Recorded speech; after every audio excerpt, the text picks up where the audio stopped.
जैसा कि आप सब जानते हैं कि 30 जून से अमरनाथ यात्रा प्रारंभ हो चुकी है, क्योंकि यही वह समय है जब बाबा अमरेश्वर या कह लें कि बाबा बर्फानी अपने पूर्ण आकार में आते हैं। अब तक तो आप समझ ही गए होंगे कि आज हम बात करने जा रहे हैं तीर्थ स्थल अमरनाथ की।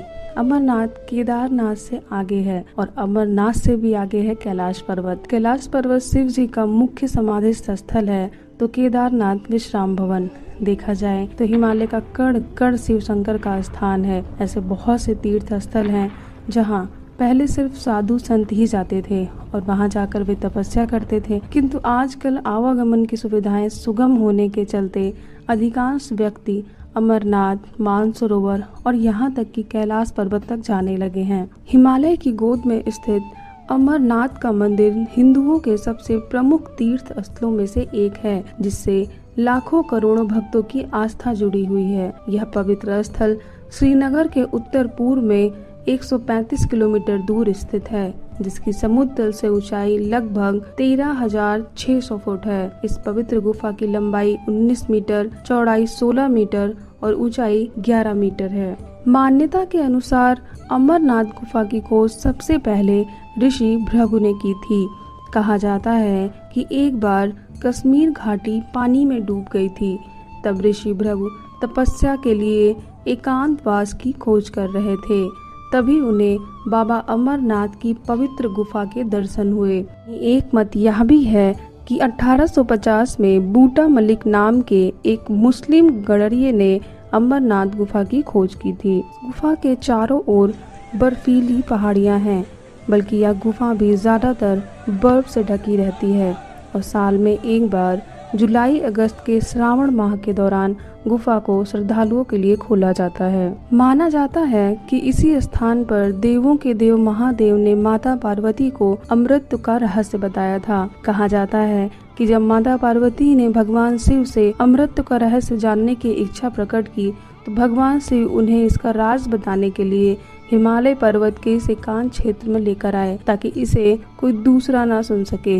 लेकिन जिस समय वे माता पार्वती को इसका रहस्य बता रहे थे, उसी समय जन्मे एक सुख शिशु ने इसे सुन लिया और सुखदेव ऋषि के रूप में अमर हो गए। मान्यता यह है कि बाबा अमरनाथ के धाम पर दिखाई पड़ने वाले कबूतर के जोड़े को भी अमृत का राज जानने का सौभाग्य प्राप्त हुआ था, जो आज भी वहाँ मौजूद हैं। बाबा बर्फानी एकमात्र ऐसा शिवलिंग है जिसका निर्माण हर साल प्राकृतिक रूप से होता है और वह चंद्रमा की रोशनी के आधार पर घटता बढ़ता है। बर्फ से बने इस शिवलिंग का निर्माण गुफा की छत से पानी की बूंदों के टपकने से होता है। यहाँ का तापमान इतना ठंडा होता है कि नीचे गिरते ही वह बर्फ का आकार ले लेती है और धीरे धीरे इसी बर्फ से तकरीबन 12 से 18 फीट ऊंचे शिवलिंग का प्राकृतिक रूप से निर्माण होता है। श्रावण पूर्णिमा को यह अपने पूरे आकार में आ जाता है और अमावस्या तक धीरे धीरे छोटा हो जाता है। वहाँ कुछ फीट दूर गणेश, पार्वती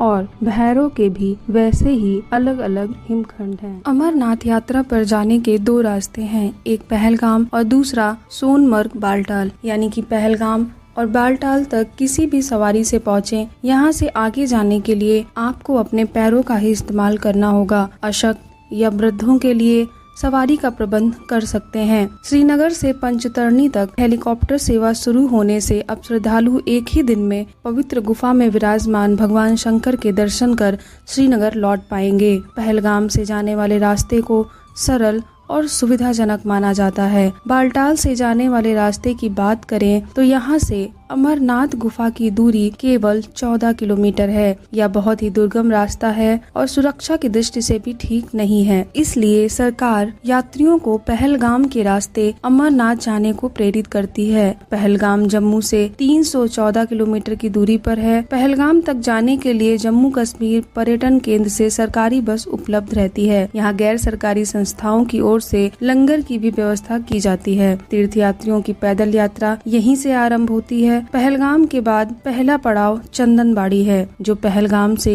8 किलोमीटर की दूरी पर है। पहली रात यात्री यहीं बिताते हैं। चंदनबाड़ी से 14 किलोमीटर दूर शेषनाग में अगला पड़ाव है। यह मार्ग खड़ी चढ़ाई वाला है। यहाँ पर्वतों के बीच नीले पानी की खूबसूरत झील है। कहा जाता है शेषनाग झील में शेषनाग का वास है। यहाँ रात्रि विश्राम के बाद तीसरे दिन की यात्रा शुरू होती है। शेषनाग से पंचतरणी 8 मील के फासले पर है। यहाँ 5 छोटी छोटी नदियों के बहने के कारण इस स्थल का नाम पंचतरणी पड़ा है। यह स्थान चारों तरफ से पहाड़ों की ऊंची ऊंची चोटियों से ढका हुआ है। अधिक ऊंचाई होने के कारण ज्यादा ठंड व ऑक्सीजन की कमी की वजह से तीर्थयात्रियों को यहाँ सुरक्षा के इंतजाम करने पड़ते हैं। अमरनाथ की गुफा यहाँ से केवल 8 किलोमीटर की दूरी पर है और रास्ते में बर्फ ही बर्फ जमी रहती है। यह रास्ता काफी कठिन है, लेकिन अमरनाथ की पवित्र गुफा में पहुँचते ही सफर की सारी थकान पल भर में खत्म हो जाती है और अद्भुत आत्मिक आनंद की प्राप्ति होती है। अमरनाथ यात्रा के लिए रजिस्ट्रेशन और यात्रा परमिट पहले आओ पहले पाओ के आधार पर मिलता है। प्रत्येक यात्री को यात्रा परमिट प्राप्त करने के साथ ही साथ हेल्थ सर्टिफिकेट भी जमा करना जरूरी होता है। रजिस्ट्रेशन और स्वास्थ्य प्रमाण पत्र ऑनलाइन उपलब्ध कराए जाते हैं। कोरोना के कारण पिछले 2 साल से लोग अमरनाथ यात्रा पर नहीं जा सके, किंतु 2 साल बाद इस बार 2022 में पूरे जोश और उत्साह से चल रही अमरनाथ यात्रा में नजर लग गई। यह पहली बार नहीं है, पहले भी कई बार श्रद्धालु प्रकृति के प्रकोप का शिकार हो चुके हैं। 2022 में अमरनाथ गुफा के पास बादल फटने के कारण अभी तक 35 लोग अपनी जान गंवा चुके हैं। रेस्क्यू ऑपरेशन अभी भी जारी है। यहाँ प्राकृतिक सौंदर्य का लुत्फ उठाने के साथ साथ यहाँ लोगों को प्राकृतिक आपदा का भी सामना करना पड़ता है। इसी के साथ हम अपनी आज की वीडियो को विराम देते हैं और बाबा अमरेश्वर से प्रार्थना करते हैं कि सभी श्रद्धालुओं को दर्शन दें और सुरक्षित उन्हें अपने गंतव्य स्थान तक पहुंचाने की कृपा करें। ओम नमः शिवाय।